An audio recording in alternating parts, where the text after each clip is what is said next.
morning, Sherlock Holmes and I were having coffee. Sherlock got up and looked out the window of his apartment on Baker Street. Watson, I do believe we are going to have a visitor soon, he said. Come and look. I got up, went to the window, and looked out. I saw people walking past in different directions. Where, Holmes? The woman in the big hat across the street, Holmes answered. The woman looked up at the window just as he said it and began to walk across the street towards the Baker Street apartment. Then she stopped. Are you sure she is coming here? I asked. She stopped and isn't moving now. I'm sure, said Holmes, smiling. She isn't sure she wants to, but here she comes. She began to walk slowly again towards the apartment. This woman has a problem she wants me to help her with. It's got to do with a man, Holmes said. Shortly after Miss Mary Sutherland was shown into the room, Holmes invited her to sit down after she introduced herself. I could see Holmes studying her without her knowing. Finally, he said, It must be hard for you to type with poor eyes, said Holmes. Yes, in the beginning. I had to look at my fingers, but now I don't. So it isn't a problem anymore, she answered. How did you know about my eyes? It's my job to see these things, answered Holmes. Let me present you to my friend and assistant, Dr. Watson. Can I ask why you have come to see us? Holmes said. Well, I have someone I would like you to try to find for me, she said. His name is Mr. Hosmer Angel. I can pay you, of course. I make money typing and I also receive £100 a year. I haven't told my father I'm here because he doesn't want help from you or the police. He says I just need to forget Mr. Angel, but I can't do that. What is your father's name? Holmes asked. Well, he isn't really my father. He is my stepfather, Mr. Windybank. That's why our last names are different, she said. She continued, I call him father, but he is only 5 years older than me. He is 15 years younger than my mother. She married him not longer after my real father died. He works for a wine company. I see, Holmes said. That is interesting. And the money, the £100. Where does that come from? I must admit, I was a bit surprised. Why would he want that information? I thought. She's only here to find the man. I had an uncle that left it to me from New Zealand. My Uncle Ned, she answered. I see, said Holmes. So you make money typing, and your £100. What do you normally do with this money? Since I live at home, I feel I should give my mother and father the £100. Mr. Windybank takes it from my account at the bank and gives it to my mother each year. I use the typing money for myself, she answered. Very well, Holmes replied. Tell me more about this Mr. Angel. Well, we met at a dance, she said, with her face getting red. Dancing? He answered. Yes, she said, smiling. Before my father died, he would get tickets each year to a big dance. My mother gets the tickets now, but Mr. Windybank doesn't want us to go. He always said it wasn't the right kind of people, and that we didn't have proper dresses for it. But this year, when the dance came around, Mr. Windybank was in France. Why did he go to France? Asked Holmes. Well, he does business there, she answered. He buys his wine from France and goes often for a few days each time. So this gave my mother and me the chance to go to the dance. How did your stepfather react when he found out you went to the dance? Was he angry? Holmes asked. Not at all, she said. He was actually very nice about it and said when women want to do something, they are going to do it. So I guess you met this Mr. Hosmer Angel while you were at the dance? Exactly. We met that night and instantly liked each other, she said. How long was it before you saw him again? Holmes asked. Oh, it was the next day. He visited me at my home. Father was still away in France. After he returned, We would meet in the park for walks. Hosmer didn't come to the house when father returned, she answered. Why? Holmes asked. Father doesn't like me to have visitors at home, Miss Sutherland said. So how often did you see Mr. Angel? Holmes continued. Let me think, she said. He wrote me a letter every day, but it was a week later when father went back to France. He came back to my home, she replied. Were the two of you planning to marry? Yes, we were, she answered, smiling. When did he ask you? After our first walk, she said. It was so romantic. Where does he work? Holmes asked. He told me he works in an office on Lidenhall Street. Where exactly on Lidenhall Street? Holmes asked. Well, I'm not sure, she answered. I never went there. And his home? Where did he live? He told me he lived in a room above the office. I only know Lidenhall Street, she said. Did you answer his letters? Holmes asked. Yes, of course. And where did you send them? To the Lidenhall Street post office, she told him. He said he wanted to keep it quiet from the other men in the office until we were married. He went to get them there at the post office. Was there a reason he wanted to keep it a secret? She answered him. He said they would laugh at him. I told him if I typed the letters, they wouldn't know it was me, but he insisted I didn't send them anywhere but the post office, and I didn't type them. I'm not sure why. Can you describe this Mr. Angel to me? Holmes asked. Of course, she said. He was a very kind man, gentle and calm. He preferred to walk with me when there weren't many people around us, in the evening. He wore glasses and dressed very nicely. He was very soft spoken. Did he ever meet your mother? Yes. When my father went back to France, he came back to our home, she answered. She liked him. Is that all? Holmes said. Well, he did say something unusual that day, she replied. He said, I want you to know that strange things can always happen, and he wanted to know if I would always love him and wait for him. Then he asked me to marry him on Friday of the next week. How did your mother feel about this? Since she liked him, she was happy about it, Miss Sutherland answered. I asked her what father would say, and should we write to him? And she told me we could tell him when he returned from France. I didn't feel right about that, so I wrote to him myself. He was in Bordeaux. So he was in Bordeaux? Holmes asked.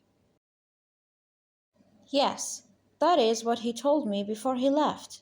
He had an office there, but strangely enough, the letter came back on the Friday I was to marry. I don't know why. I see, Holmes said. Why do you think it was returned? He left for England before it arrived, I think, she answered. So tell me about that Friday, Holmes continued. Well, Hosmer came by carriage to my house, she began to explain. Mother and I were in a carriage ahead of him and went to a church near King's Cross.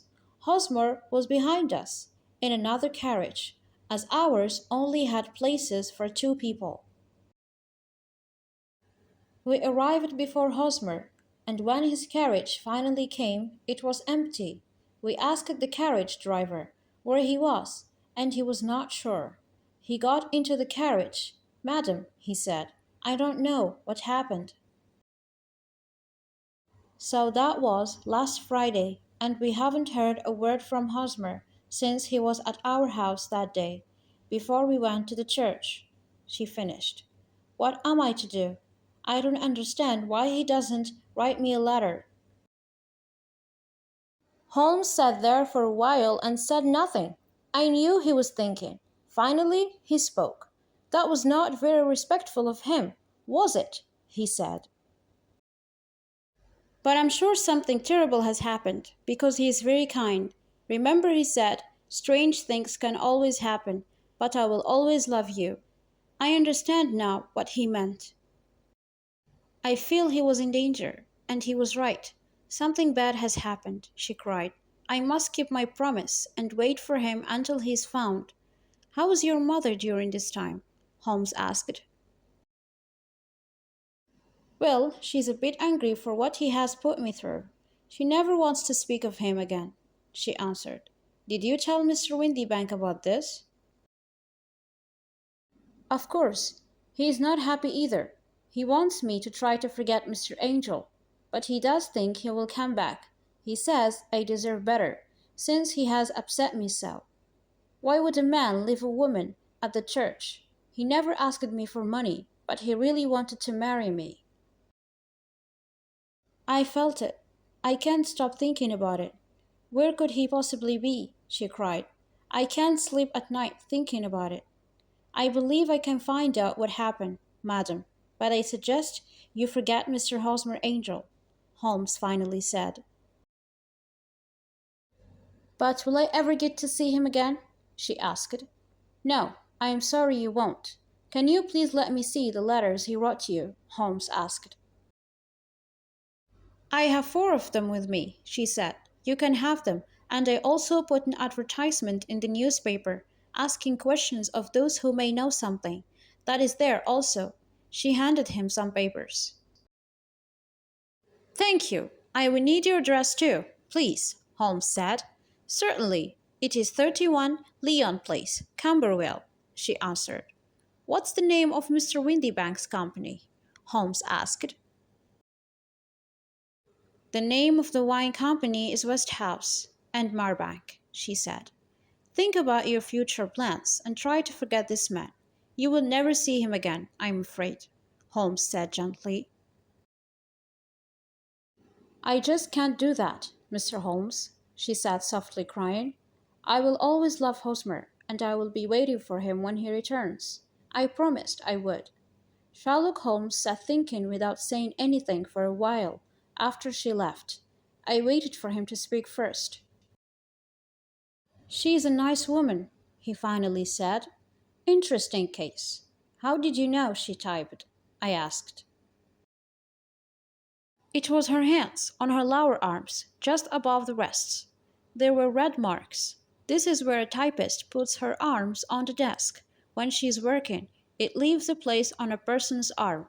I also noticed a line across her nose, so I knew she had to wear glasses, he said, smiling. But these are easy things to notice, Watson. Maybe for you, I said. This advertisement is strange, he said. Read it, Watson. I began to read a small part of the paper he gave me. A man with dark hair and beard, wearing glasses, soft-spoken and calm, wearing a black coat, dark trousers, and worked in Leadenhall Street office. Then we both looked at the letters Hosmer Angel wrote to Miss Sutherland. What do you find strange about these, Watson? Holmes asked me. He typed them. That seems a strange thing to do to someone you love, I answered. I would think he would write it. Exactly, Watson, Holmes said. He typed them. Even his name. Also, there is no address, only Lidenhall Street. Here the name is important. Really? Why? I asked. Certainly, he answered. I will be writing two letters, one to the company on Lidenhall Street and one to Mr. Windybank. Windybank, I said. Yes, I am going to invite him here to Baker Street at 6 o'clock tomorrow. We should have some answers before he arrives. I did not see Sherlock the next day until the arranged time to meet Mr. Windybank. I arrived a few minutes before 6 and found Sherlock resting in his chair, almost asleep. Did you find anything interesting today? I asked him. About the letters? He asked. Well, everything. The letters and Miss Sutherland's problem, I said. Why did he leave her at the church? And will he be back? Just as I finished my sentence, Mr. Windybank came in, so I did not get an answer immediately. He was a man about 30 to 35 years old and tall. He had grey eyes. He sat down after Sherlock offered him a chair. "Let me introduce myself, Mr. Windybank," he began. "My name is Sherlock Holmes." "Yes, I am aware of that," said Mr. Windybank. "I was just looking at the answer you sent me to my invitation to come here," Sherlock said. "It says, 'I will be with you at 6 o'clock. James Windybank.' Did you type this?" Sherlock asked. "Yes, I typed it, and excuse me for being a little late. I'm sorry that Miss Sutherland even came here. This is a family matter, and not something you can help us with," he said. "But you are wrong," Holmes said. "I will be able to help Miss Sutherland." Mr. Windybank looked surprised. "You can?" "Yes, I can," Holmes said, smiling. "You see, all typewriters are different after they have been used for a while." "Really?" Windybank said. "I didn't know that." "It's true," continued Holmes. "Look here at your note. The letter E is darker than the other letters, and the bottom of the R is not here also. These are the easiest to see, but there are more to make it unique. This is our office typewriter. We use it for letters. It is very old now," said Windybank. Holmes smiled again. "Now I have here 4 letters that Mr. Angel wrote. It is my understanding that he wrote or typed, I should say, each one. In each one, the letter E is darker than the other letters. And you can see the bottom of the R just like your letter here you sent me. Can you explain that?" "I don't have time for this," Windybank said, jumping out of his chair. "This is nonsense. When you find the man, let me know." He stood up to leave. "I surely will," said Holmes. He walked to the door and locked it. "I have him now."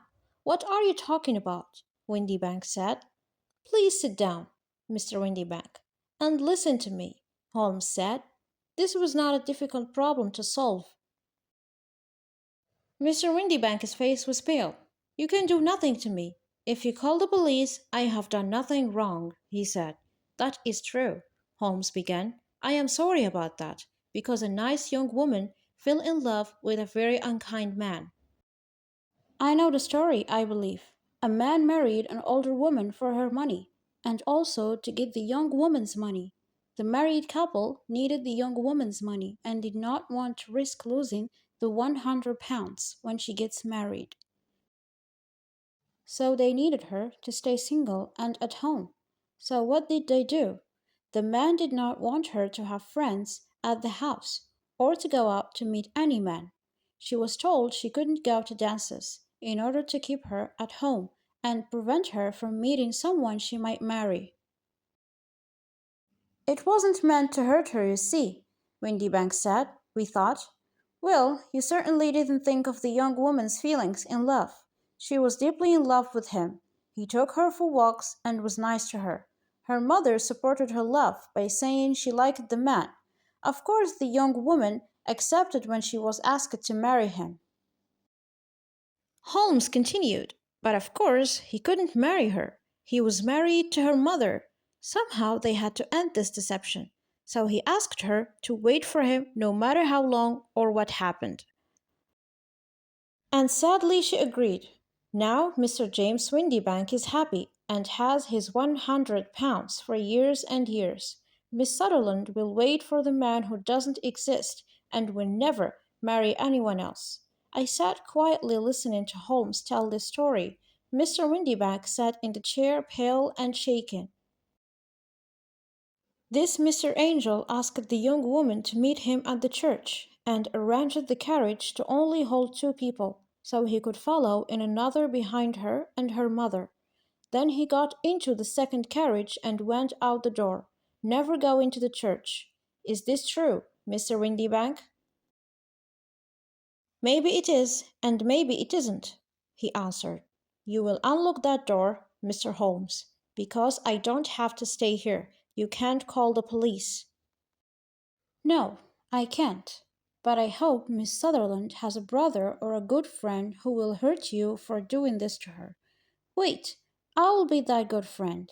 I will do it, Holmes said angrily and started running to Mr. Windybank. Mr. Windybank had already gone to the door and ran through it before Holmes could catch him. We looked out the window and saw him running down the street.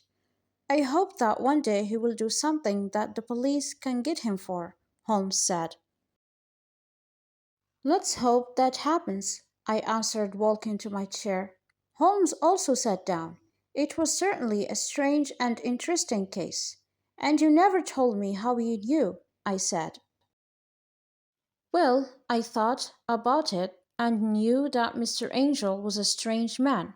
But why did he want Miss Sutherland? Who would benefit from all of this? I decided it was the mother and Mr. Windybank. Their daughter stayed home and each year gave them her £100. And also, Mr. Angel and Mr. Windybank were never in the same place at the same time. Mr. Angel only visited when Mr. Windybank was away, he answered. Of course, I said. Also, Holmes continued, why would Angel type his name on his letters and not sign them? Why the dark glasses and beard? Because Miss Sutherland would know her own father. Amazing, I answered. But who did you write the letter to? Miss Sutherland said Mr. Windybank worked at West House and Marbank, so I decided to take the chance and write to them. I also sent a letter to Mr. Windybank, of course. Then I compared the letters they sent me with the ones Miss Sutherland gave me. I could see that the typewriters were the same, and that the letters were written in the same place, he finished. Are you going to tell Miss Sutherland all this? I asked him. No, I think it's best I don't, Holmes said. She's a woman and needs to remember Mr. Hosmer Angel in a kind way.